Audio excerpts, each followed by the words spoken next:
Hey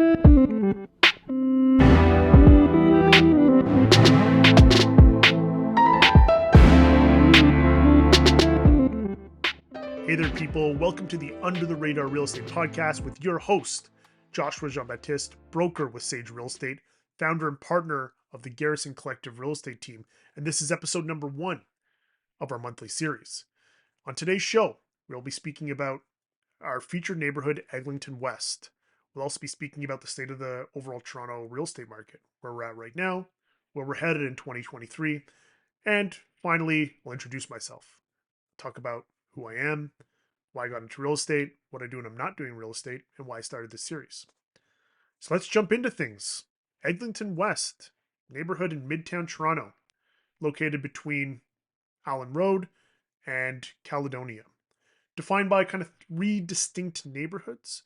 We got Briar Hill just to the north, Fairbank to the west, Oakwood Vaughan just to the south. So what might make this neighborhood under the radar? I used to be underrated. Now, well, number 1 is the elephant in the room, as most Torontonians might know and complain about, is the construction on Eglinton. Metrolinx has had the area torn up for better part of the last decade for the construction of the new Crosstown LRT, effectively a subway that's going to cut right through the neighborhood and bring much needed transit, rapid transit to the area.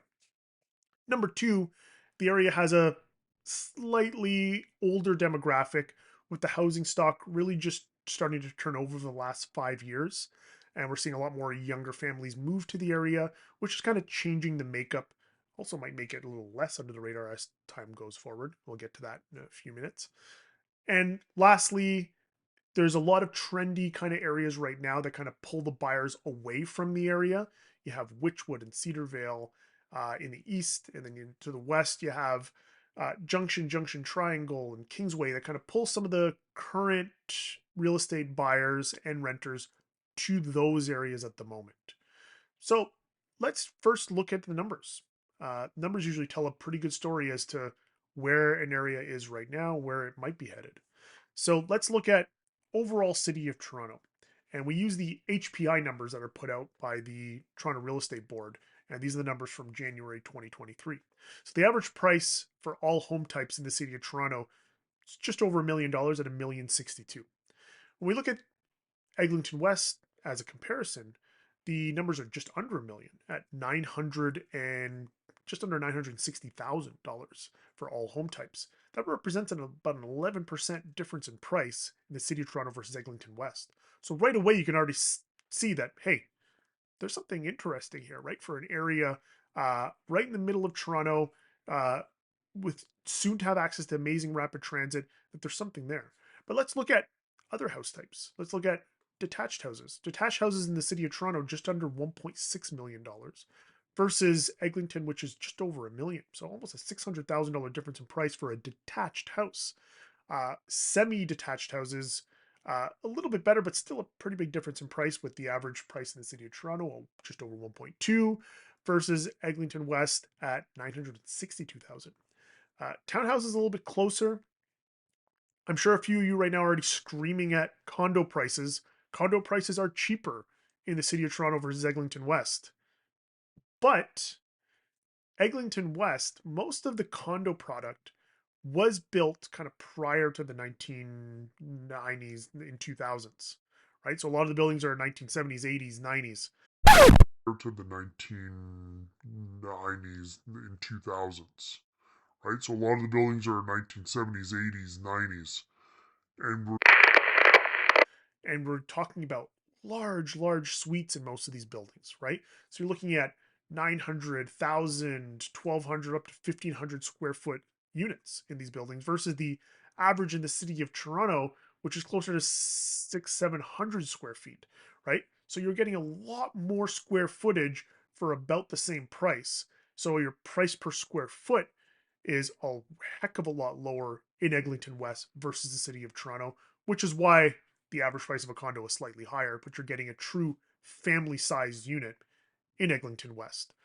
So If we dive in a little bit closer at the numbers and we kind of break down the neighborhoods kind of individually and the type of product that's available, in Fairbank, most of the homes in this particular pocket are going to be detached and semi-detached houses, right? There isn't very much more of a diverse, purely housing product in that area.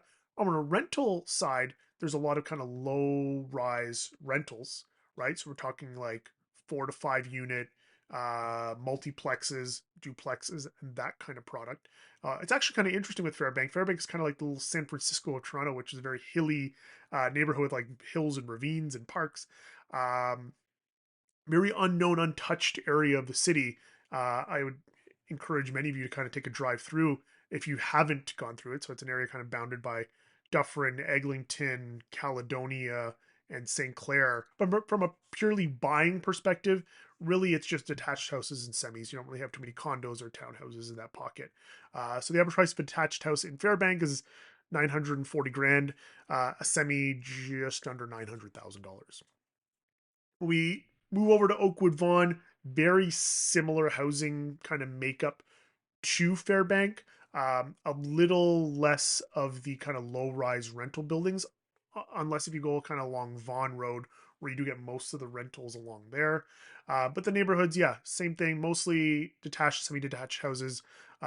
Detached house will run just over a million at $1,060,000 in Oakwood Vaughan, whereas semis are just under a million at about $967,000.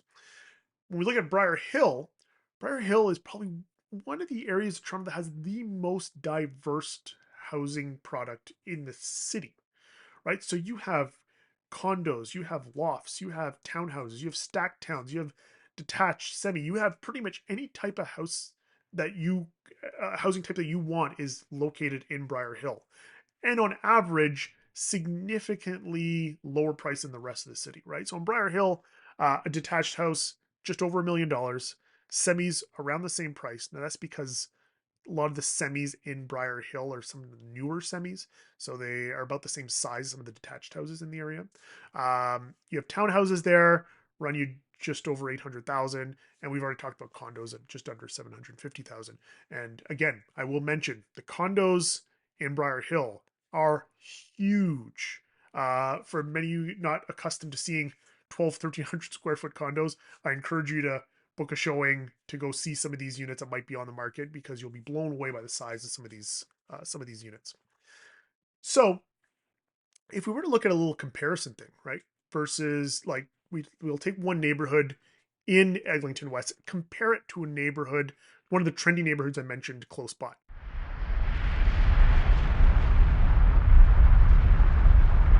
So if we look at Fairbank as an example, so Fairbank, 932,000 for the average house in Fairbank versus Witchwood, right? I'm not picking on Witchwood. I love Witchwood. I have clients that have bought and lived there. I'm just kind of using it as a comparison, right? So the average house in Witchwood is just over $1.1 million. So it's about a 20% difference in price for only being a couple of kilometers away. So you could live in Fairbank and still have access to all the amenities and shops and restaurants of Witchwood and save yourself 20% in housing costs, right? So if we look at even just the overall average of an Eglinton West at 967,000 versus I picked a few trendy neighborhoods in the city of Toronto. So we picked Witchwood, South Riverdale, Trinity Bellwoods, Blake Jones, otherwise known as the Pocket. The overall average, those trendy neighborhoods, and a lot of those trendy neighborhoods, they're trendy for a reason. I mean, they're close to the core or they have really good transit. Overall average is 1.2 million versus Eglinton West, which is a 28% gap in housing prices. What makes a neighborhood livable? What makes a neighborhood trendy? What's the draw that pulls people into these neighborhoods, right? Number one, especially in a large city like Toronto, is transit and access to transit. How quickly can you get from your home to your place of business, right? And in most major cities, the place of business is the downtown core, right? So when we look at the city of Toronto, the closer you get to the downtown core of the city, typically the higher the cost of housing just due to convenience, right? The other thing will be, so if you can't be right next to downtown, it'll be access to downtown, right? So we'll look at all the areas serviced by the subway in Toronto. So the closer you are to a subway station in Toronto, typically the higher the house value. So Eglinton West, for a while it did have, I mean, it has a subway station located kind of right at the edge of the neighborhood at Allen Road. For the most part, to get to that subway station, if you can't walk there, you have to rely on the bus, either the Dufferin bus or the Eglinton bus. And as we all know, uh, travel by bus can be slow. It can kind of, if there's inclement weather, they slow down even more. Or maybe like if, I mean, especially on Dufferin, I live in Fairbank myself, so I see it when we have an ice storm or a lot of snow, the buses can't even drive up the hills on Dufferin. So it makes it a little tough to access downtown from this area from traditional methods, right? Unless if you have a car, and even in a car, I mean, it can still take you a while to get downtown. Now, as mentioned before, Metrolinx has ripped up the area for this new transit system. This new transit system, which is an LRT, effectively a subway, will be able to get people from Eglinton, from the area downtown in a fraction of the time it takes right now. So there are going to be 4 new stations built along Eglinton West, right? So you have the one right at Eglinton West under the current subway station. You're going to have one at Oakwood. You're going to have one at Dufferin. You're going to have one at Caledonia, one just past Caledonia, closer to Keele, right? So we have a whole bunch of new transit stations coming to the area, servicing the area that'll be able to get us into the city, into other places in the city in a fraction of the time it currently takes. And as we all know, as mentioned before, the closer you are to transit, the more house prices go up, right? So while Eglinton West at the moment is under the radar, if we were to do this podcast again in a few years, let's probably look at a 3 to 5 year time horizon. Once those subway stations are open, I think it'll be a completely different story. On the topic of transit, so that's the Crosstown LRT. There's also a new GO station that's being proposed, and I believe last I've read online, Metrolinx is going ahead with this new GO station at Eglinton and Caledonia, right next to the new LRT station. Now, that station right now is that GO train line right now services the Barrie line, which is now increasing its service into the city. So we'll be seeing trains go through that station every kind of 10 minutes, I believe, at the peak of service. So anyone who lives in the area right now, when that station opens, it's going to come again, revitalize transit in the area where you'll be able to get downtown in under 30 minutes with these new GO trains heading into the city. So, I mean, once all of this stuff opens, I guarantee you I won't be able to make an under the radar real estate podcast about Eglinton West because it won't be under the I radar. used to be New development. underrated. There is a ton of new development coming to the area. If we look at the stretch of Eglinton, let's say about 2 blocks north, 2 blocks south, there are over 4,600 new homes planned for the area. A whole bunch of different types of homes, not just condos. I know people, they hear the word condo and they want to turn away. You probably want to turn this off right away. It's not all condo, right? And I mean, we really shouldn't be hating on condos because they are just new homes coming to the area, right? We need more homes in the city of Toronto. So we have condos, rentals, office space, a lot of new retail coming to the area in these new developments, right? So the exact numbers right now, 4,653 units coming to the area over the next, let's say, 1 to 10 years, right? Because they're all at different stages of development right now. So as it stands right now, I mean, some of the ones that are kind of closer to completing, you have Oban Flats on Eglinton, which is located right next to the new Caledonia GO station and LRT station, quite literally next door. So they're putting in 141 purely market rental buildings in a 7-story structure. Just down the road, you have Clifton Blake. They're building, I believe it's an 8-story building, just over 200 units right next to the new Fairbank station, right at Dufferin and Eglinton.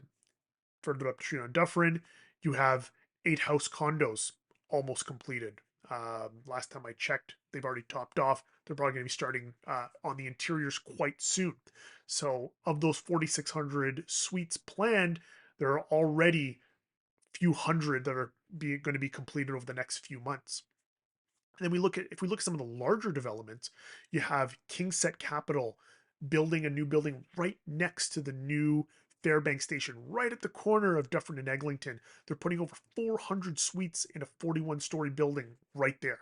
So I mean, if you're looking for convenience, I mean, you're going to be able to live right on top of a brand new subway station, right? And then if we go a bit further north on Dufferin, you have Republic Developments building a 20-story building and 462 units, mainly condo, just right at the corner of Dufferin and Castlefield, right? So you have some big developers, big buildings, a lot of new residents moving to the area. And before everyone gets kind of too freaked out, I mean, we need a lot of these new homes to service some of the new transit that's going there, right? And these developers, they love building buildings near transit because then people don't need to rely on cars, right? So you can live in the area, don't need a car, you can walk, bike, jump onto the subway, be downtown in no time.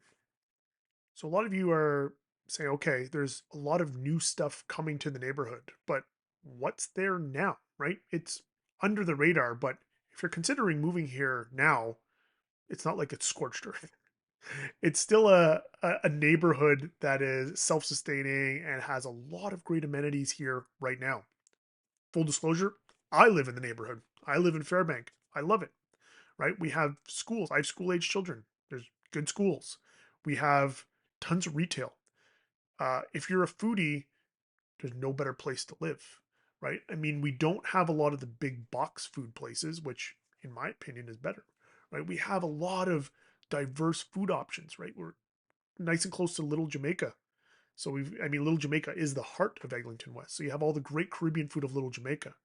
But not only that, I mean, when you move up in Briar Hill, you have great Italian, Mediterranean, right? When you go into like Fairbank, there's great sushi spots. You got Brazilian food, you've got Portuguese food, right? And then we also have, when you go into Rogers Road, there's some good like South American places. So, I mean, there's tons of different food options here right now, and not just the big box food options, right? You have nice mom and pop places. You have Oakwood right now. Oakwood's kind of becoming the new trendy zone. So you have like Primrose Bagel and Damn Sandwiches, and a lot of these new kind of trendy restaurants and coffee shops popping up in the area. So even as it stands right now, great place for food and restaurants and shops and schools and all the other area amenities that you need. Now, there will be more coming to the neighborhood with some of the new development and new transit, but even right now, it's still a great place to live and work and just enjoy your time. You have, for the outdoor enthusiasts, you have parks and ravines and bike lanes and everything to kind of like satisfy those outdoor needs. So that's about enough of Eglinton West for now. If you want any more information on the area, or if you're looking to buy, sell, rent, or lease in the area, hit up myself. Either me or one of my team members can help you with any of your real estate needs in the area. Even if you're not looking to buy or sell real estate, if you just want more just general info or just want to chat about real estate, hit us up, right? We're down to chat anytime. Contact information below, schedule a meeting, send an email, text, whatever. We're here to chat about anything. All right, so let's move on to the state of the market. Market is in uncertain times right now. You read the newspapers, one article will tell you the sky is falling, market's crashing, and then a day later, or even within the same newspaper, or within like you'll be on Twitter, and one tweet says market crashing, the next tweet will say, hey, there's multiple bidding wars on houses. And it's super confusing time when we look at the real estate market right now. People don't know what's going on. Even us realtors aren't 100% sure of what's happening. With that being said, I mean, we can kind of look at the numbers and kind of get some understanding of where things might be headed, and can kind of give you some advice as to kind of my own personal opinion and advice as to where I think things are headed and if it's a good or bad time to buy, sell, or rent. So let's look into the numbers currently. I mean, we spoke about numbers earlier in the podcast. We had some of the overall Toronto average numbers. So I won't go over those again. They're posted up here on the screen. You can see them. Quick note about the numbers. Some of you may say, hey, I haven't seen those numbers in the newspaper or online or in any other realtors reports. Um, Not only because this is under the radar real estate, I tend to like to use the HPI index for the numbers. So HPI is kind of a smoothed out version of the stats. It uses a home's quantitative and qualitative features to kind of smooth out those bumps in prices, right? So it kind of eliminates some of like the more expensive homes and maybe eliminates some of the cheaper homes and kind of uses kind of an overall kind of like median average almost. So the way it works, it's kind of a less volatile than the average and median and kind of gives you a bit more of a clear picture of where house prices are. So if some of you are like, hey, where do those numbers come from? It's the TREB HPI numbers. The early part of 2022, we posted some record numbers in housing, right? Housing prices we've never seen, obviously, because the numbers of the last 20 years, they've only been going up, right? The story of Toronto is that house prices only go up. We've had little dips here and there, but for on average, they've been going up. Last year was the first time we've really experienced, at least in some of our lifetimes. I'm a millennial.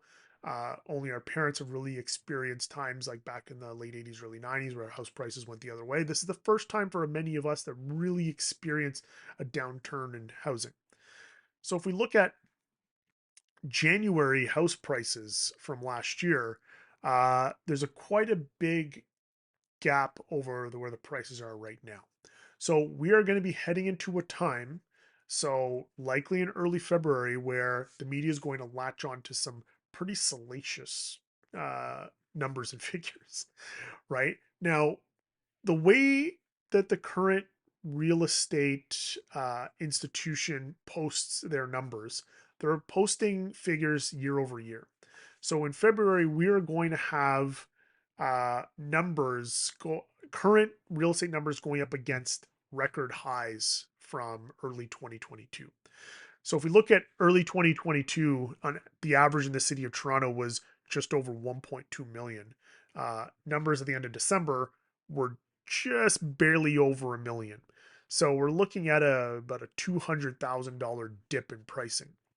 Now, where the media will report on is that numbers from December to January dropped $200,000. It's not true. Those drops have happened month after month over the last 11 months. So it'll be interesting to see how the next few months progress. Right now, we're still in a very tight inventory scenario. Um, the days on market are still quite low.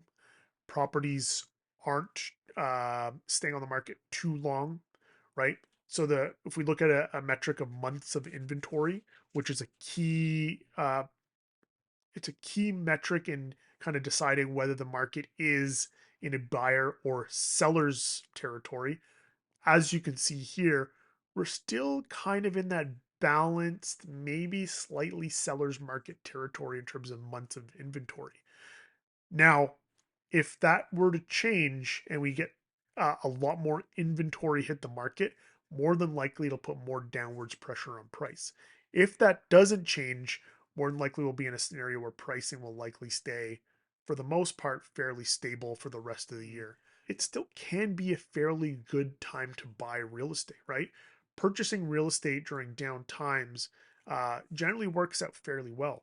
It really just depends on kind of where you feel you're at. If you feel that we're at the bottom of the market, it's certainly a good time to buy. If you feel there's still a little bit of time, or there's still a little bit of downwards movement, it still can be a decent time, because I think for the most part we've seen a lot of the major shocks and a lot of the major drops are now out of the market. So if you're able to kind of uh, obtain a mortgage right now and pay a slightly elevated rate, two things: you're paying kind of the lower end of the market in terms of price, and then if you take kind of a shorter term on your mortgage, let's say 2 to 3 years, we're likely in a position that when you have to go renew that mortgage, it's likely going to be at a slightly lower rate. So, overall, I think, it's going to be some uncertain times, but overall, I still think it's a good time to kind of trade in real estate if you're able to, from a buying perspective, anyhow. From a selling perspective, yeah, times are a little tough. If you're selling to just get out of real estate entirely, it could be a time where you maybe consider holding on a little bit longer. However, if you're going to be selling to move on to something larger, if you have a change in your family makeup or a life event or anything like that, if you're moving away, moving to a different city, moving to a different town, still can be a decent time, because while you're selling maybe perhaps at a lower point, you're also buying at a lower point. So that's kind of my take on where things are right now in the market. Underrated. Now I take Since iron. this is episode number 1, I felt that I should introduce myself. So, as we said in the title, my name is Josh. Yes, I am a real estate broker, and yes, I run a real estate team called Garrison Collective. But I also felt like I should give you a little bit of background of who I am and why I'm a real estate agent. So I've been in the real estate game for about 11 years. I started out with a small boutique brokerage downtown Toronto, and then made my way over to Sage Real Estate. So I got into the business because I'm one of those people that if I think I can do something better, I'll try and do it. So in my experience dealing with some real estate agents early in my kind of real estate life, I always felt that I was kind of victim to sales pitches and kind of unscrupulous people. People are just giving you a sales pitch. So while there are a lot of great real estate agents in the business, it was tough to come by them genuinely, right? And even people I'd been referred to in the past, I felt like while they were sometimes very nice people, they may not have explained everything to me properly as a consumer, right? They did not give me all the information necessary to make an educated purchase. So I just felt like if I could get into the business, I could kind of correct some of those wrongs. So that was my main driver for getting into real estate. Along with the fact that, I just genuinely love real estate. I love the trade. I love seeing new houses. I love development. I love seeing the city change. I love just interacting with people. And also, with real estate, I came from the retail world. I was a retail manager for years, so helping people with their small kind of everyday purchases. So moving over to real estate, you're helping someone acquire, in many cases, their largest ever purchase they'll ever make in their lives. It's something that's really impactful in their lives. When you think of like where you live or where you have lived, those memories stay with you forever. And if you could be a part of that person's journey, it's kind of warms your heart a little bit. So those were my main drivers for getting into real estate. And 11 years later, I'm still here. When I'm not doing real estate, I'm a dad. I have 2 boys, both tremendous athletes. So when I'm not doing real estate activities, 9 times out of 10, you're going to find me at a basketball court or driving my sons to practice, to games, to training, to physio, to all those other fun things that young athletes have to do. So my life is pretty much real estate, my boys, and then sprinkling in a little bit of travel here and there, so my wife and I don't go absolutely crazy with just real estate and our sons. So that's pretty much my life in a nutshell, and that's who I am. So thank you. Thank you for watching our very first episode of Under the Radar Real Estate Podcast. Uh, Again, we'll mention, if you liked the video, please hit like, hit subscribe, and check back in, because this is going to be a monthly thing where there's multiple videos. Feel free to take a watch through all of them. Hit the comments below.